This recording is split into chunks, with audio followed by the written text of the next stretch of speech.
কিশোর কবি সুকান্ত ভট্টাচার্যের প্রিয়তমা শো। সীমান্তে আজ আমি প্রহরী, অনেক রক্তাক্ত পথ অতিক্রম করে আজ এখানে এসে থমকে দাঁড়িয়েছি স্বদেশের সীমানায়। ধূসর তিউনেসিয়া থেকে স্নিগ্ধ ইতালি থেকে ছুটে গেছি বিপ্লবী ফ্রান্সে, নক্ষত্র নিয়ন্ত্রিত নিয়তির মতো, দুর্নিবার অপরাহত রাইফেল হাতে। ফ্রান্স থেকে প্রতিবেশী বার্মাতেও আজ দেহে আমার সৈনিকের কড়া পোশাক, হাতে এখনো দুর্জয় রাইফেল, রক্তে রক্তে তরঙ্গিত জয়ের আর শক্তির দুর্বহ দম্ভ। আজ এখন সীমান্তের প্রহরী আমি। আজ নীল আকাশ আমাকে পাঠিয়েছে নিমন্ত্রণ, স্বদেশের হাওয়া বয়ে এনেছে অনুরোধ, চোখের সামনে খুলে ধরেছে সবুজ চিঠি। কিছুতেই বুঝি না কি করে এড়াবো তাকে, কি করে এড়াবো এই সৈনিকের কড়া পোশাক। যুদ্ধ শেষ, মাঠে মাঠে প্রসারিত শান্তি, চোখে এসে লাগছে তারই শীতল হাওয়া। প্রতি মুহূর্তে স্লথ হয়ে আসে হাতের রাইফেল, গা থেকে খসে পড়তে চায় এই কড়া পোশাক।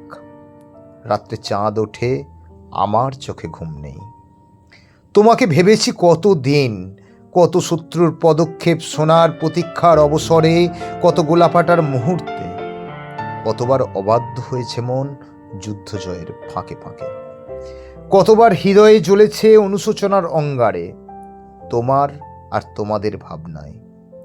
তোমাকে ফেলে এসেছি দারিদ্র্যের মধ্যে, ছুঁড়ে দিয়েছি দুর্ভিক্ষের আগুনে, ঝড়ে আর বন্যায়, মারি আর মড়কের দুঃসহ আঘাতে।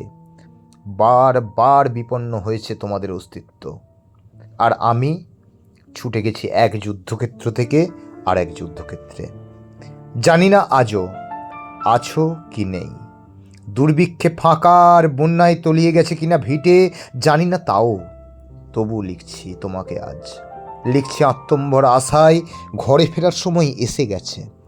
জানি আমার জন্য কেউ প্রতীক্ষা করে নেই, মালায় আর পতাকায়, প্রদীপে আর মঙ্গল ঘটে। জানি সম্বর্ধনা উঠবে না লোকমুখে, মিলিত খুশিতে মিলবে না বীরত্বের পুরস্কার। তবু একটি হৃদয় নেচে উঠবে আমার আবির্ভাবে, সে তোমার হৃদয়। যুদ্ধ চায় না আর, যুদ্ধ তো থেমে গেছে। পদার্পণ করতে চায় না মন ইন্দোনেশিয়ায়, আর সামনে নয়, এবার পিছন ফেরার পালা। পরের জন্য যুদ্ধ করেছি অনেক, এবার যুদ্ধ তোমার আর আমার জন্য। প্রশ্ন করো যদি এত যুদ্ধ করে পেলাম কি, উত্তর তার তিউনেসিয়ায় পেয়েছি জয়, ইতালিতে জনগণের বন্ধুত্ব, ফ্রান্সে পেয়েছি মুক্তির মন্ত্র, আর নিষ্কণ্ঠক বার্মায় পেলাম ঘরে ফেরার তাগাদা।